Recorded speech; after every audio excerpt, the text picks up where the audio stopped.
Gary DePaul with Unlabeled Leadership. Welcome to episode 115, Leadership Outtake Conversations from 2021. Here's a shout out to listeners from Virginia, specifically in Herndon, Leesburg, Lorton, and Midlothian. With that, let's get started. During podcast recordings, not everything makes the final cut. There's conversations at the beginning, between segments, and even at the end that just don't fit the format or are cut because of time. For this episode, I'm going to share 4 outtakes from 4 different guests and let you hear something that's a little bit different. These are all short, but I think they're worth your time to hear. Who knows, you might learn something new about the guest. Part 1. Phyllis Millikan, Trust, and Remote Work. I've known Phyllis for several years, and when a segment ends, we still keep talking. It may take a while before we start recording this second segment, but with our diverse experiences, we have a lot to say. In this outtake, Phyllis talks about how to manage people at a distance. She's done it for several years, so the pandemic is not her first rodeo. Here's Phyllis to explain. I am a firm believer that people will behave how you treat them. Yes. The way you just described that goes back to one of the principles that I discovered when I did this analysis of all these leadership books. And it's such a simple one, but it's becoming the predominant one in these podcasts, and that is believe in others. Yeah. What you just said was just another way of expressing that. I can't tell you the number of situations where I have been either questioned or pushed. I've worked in situations where most of my employees have been remote or I have just enabled remote work. I will get the question of how do you know they're working? And I don't need to see somebody working to know that they're working. If you set expectations and you measure against the expectations, you deal with when expectations are not being met. To be really honest, when you empower folks and when you treat them like adult professionals, they behave that way. You don't need to see them. And they actually deliver much more than you might expect. When COVID happened and everybody started to go remote and it was like this big deal. And then the stories were coming out where, hey, these organizations are overperforming and people are actually doing more work. It just, to me, demonstrated something that I've known, quite frankly, for a long time, which is if you trust and empower your people, they will do amazing things. You need to let go. So I know one of the principles is let go of the control. To me, I call it line of sight management. If I have to see you to believe you're working, I'm managing by line of sight. I have to see you. That line of sight management style, I just don't find it to be effective leadership. If you were doing that, then what you're enforcing, reinforcing, promoting is looking busy. Yeah. Rather than necessarily producing quality work. Right. And oh gosh, I'm working these long hours. But by the way, I spent half of them in the cafeteria or half of them chit-chatting with someone. That to me is you're rewarding the wrong things. Yeah, it's a difference between rewarding the process versus the results versus the process and the results. Right. And I've often had discussions when someone will say to me, okay, really? This is the first time they've been in this kind of an environment? And I'll say, I'm not going to monitor the time that you start, the time that you leave. I'm really just going to monitor, are we getting to where we need to be? Okay, if you get that done in half the time, good for you. If it's taken you far longer than you expected, let's have a discussion and I will work to help you. We'll figure out what's happening. Yeah, the reaction I get from employees is they're so grateful. They feel so empowered that, Gary, the amount that gets produced is really astonishing. I believe it. I had a technical writer working for me who just cranked out work. The way I knew that she had enough work to do, the way I knew she would be happy is when she had enough work.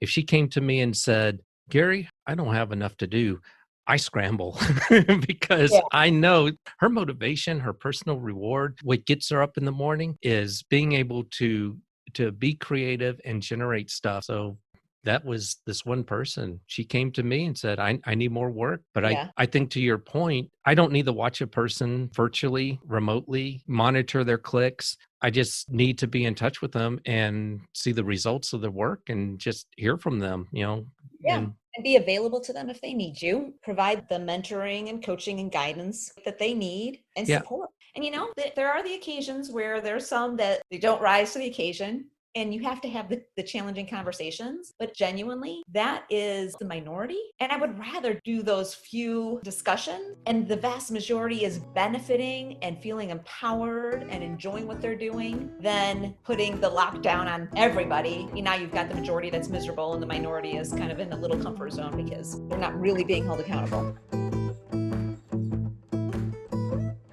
Part 2, Tim Brock, Performance Reviews and Setting People Up for Success. In episode 12, Tim shared a leadership story from when he was in the U.S. Air Force. Afterwards, we talked more about his military experience, and we had a conversation about performance reviews and how to manage people the right way. Here I am talking with Tim. We tend to let people who are dysfunctional, toxic to the environment stay in their roles too long and don't discover that what they're doing until years later. And as a result, those types of people, they don't get terminated or leave until they've done too much damage. Yeah, that's true. We don't want to make the hard call. One of the things I learned when I was working in corporate America is they put something in called forced ranking.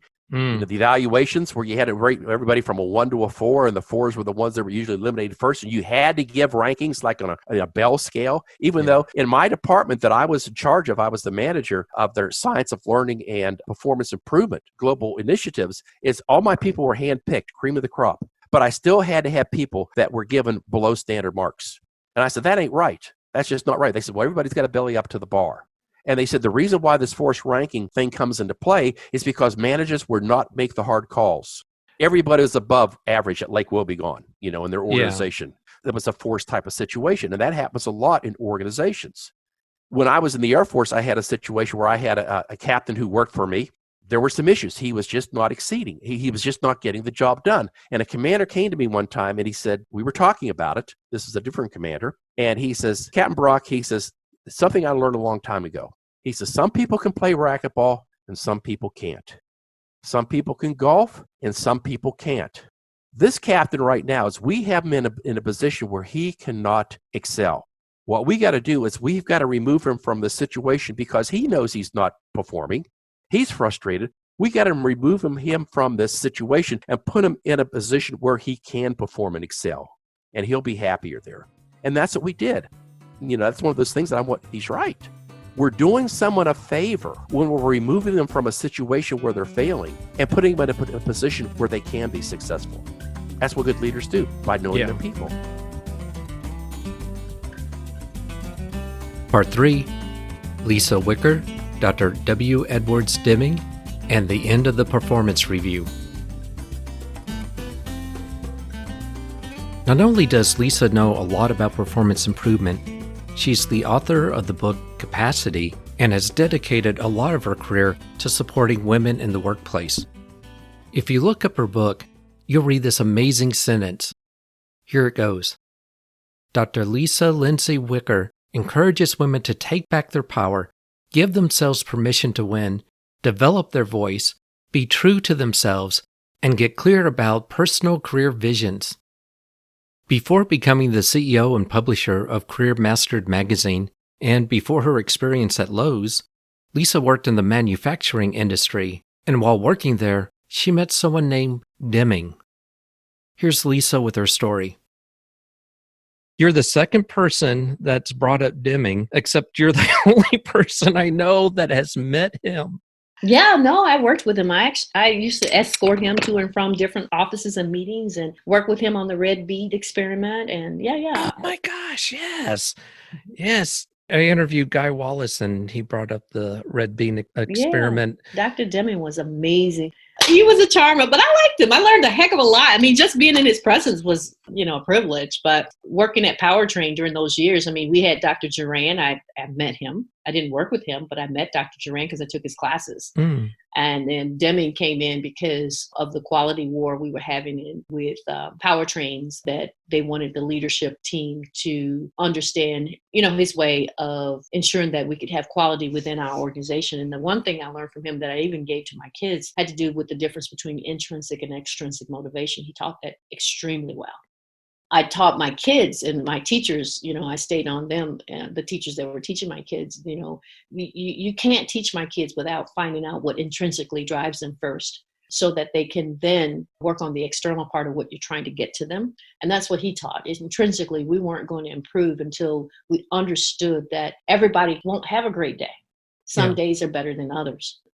This performance evaluation process that you have, where everybody is supposed to be rated excellence, A through Z. We threw out the performance evaluations within Powertrain when he came in. We threw them all out. Nobody was getting evaluated any longer, because it's really all this subjectivity that you can't really get to people showing up and widening their lenses. And like I said, going to first base head first if you are continually having this external carrot that really doesn't get to the bottom of who they are.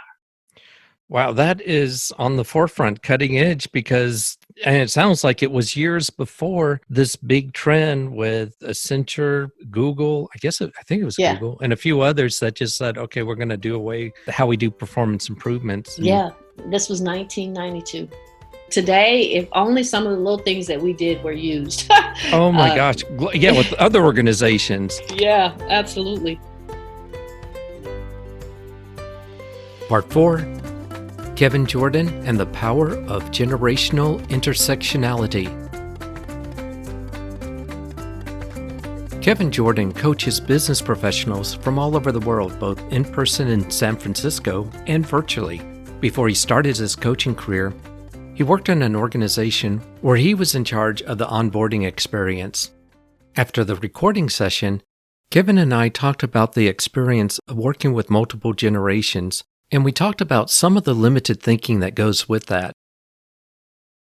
Here's the outtake.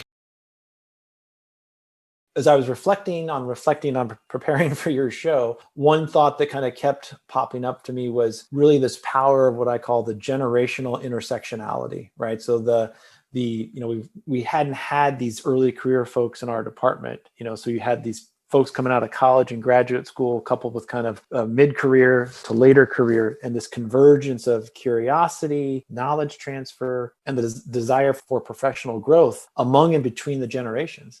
It was really, really cool. And all the different kind of where people were at, the program was super well received. Yeah, that also would be a good conversation, talking about the generations, but without stereotyping. Right, exactly. Exactly. Versus, I don't know if you were,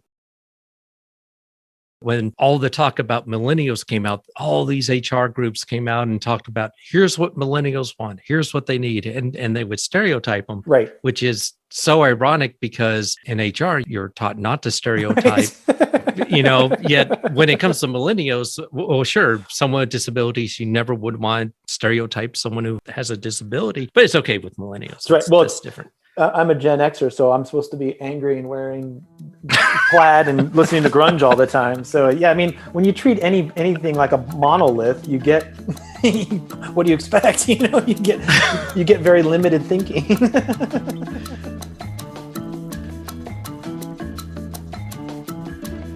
Thanks to my guests for letting me do these outtakes. If you'd like to learn more about my guests, and if you want to hear some of the previous episodes where they were on, go to the show notes. If you have a question or comment, go to unlabelleadership.com, find the message icon, click it, and you can leave a voicemail message for up to 1 minute. I'd like to thank those for contributing to the show. Your contributions makes a difference because this is a volunteer service. I'd like to thank you for listening. This is Gary DePaul. Until next time, lead on.